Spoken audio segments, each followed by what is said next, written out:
Baltimore bridge collapse. Father of two among victims. Bodies of two men have been recovered and four others are presumed dead after a container ship hit Baltimore's iconic Francis Scott Key Bridge early on Tuesday. The U.S. Coast Guard said it will suspend its massive search and rescue effort, as divers are no longer able to navigate the waters safely because of concrete and debris found in the river. But officials have pledged to find the bodies of the men for their relatives. The men are believed to be members of a pothole repair crew, who were working on the bridge and are citizens of Latin American countries. 4 of the 6 victims have been named so far. The 2 bodies were recovered inside a vehicle. Colonel Roland Butler of the Maryland State Police said at a press conference on Wednesday they were identified as Alejandro Hernandez Ferns, 35, and Delian Roniel Castillo Cabrera, 26. Mr. Ferns is originally from Mexico and Mr. Cabrera is from Guatemala. Little information has been released about the others' identities, but here's what we know so far.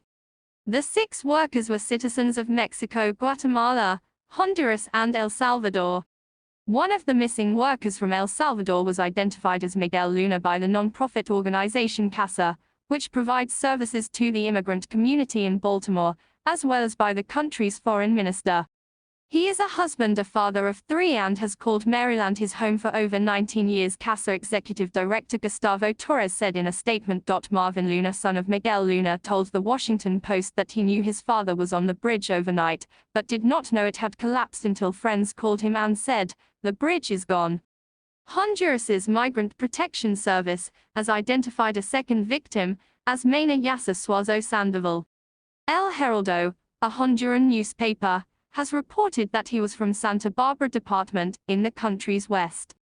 Mr. Sandoval's brother told NBC News that the family was informed of his disappearance just hours after the bridge collapsed in the early hours of Tuesday morning. "The hope we have is to be able to see the body," Carlos Suazo Sandoval was quoted as saying. "We want to see him, find him, know whether he is dead, because we don't know anything." Mena Sandoval had lived in the U.S. for the past 18 years and was married with 2 children, a 5-year-old daughter and an 18-year-old son, his brother told U.S. media.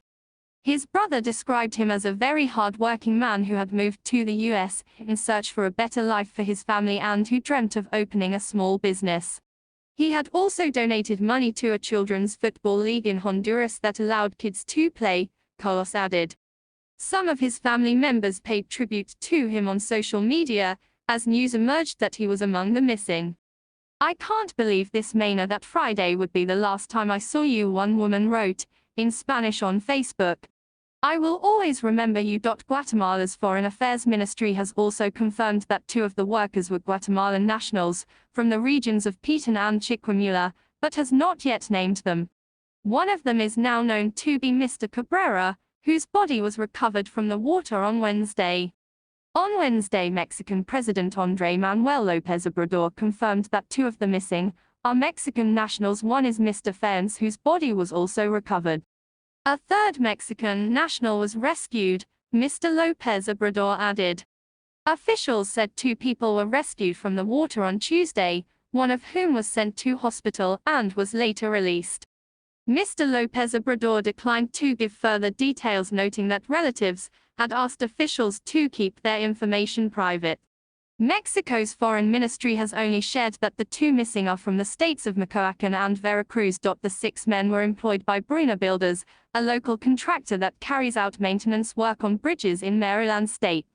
Jesus Campos, who has worked on the bridge for the company and knows members of the crew, said he was told they were on a break and some were sitting in their trucks. "I know that a month ago I was there and I know what it feels like when the trailers pass," Mr. Campos told the Associated Press. "Imagine knowing that is falling. It is so hard. One would not know what to do. They were wonderful family people," Jeffrey Pritzker, executive vice president of Bruna Builders, told the New York Times, adding that the 6 men had spouses, children,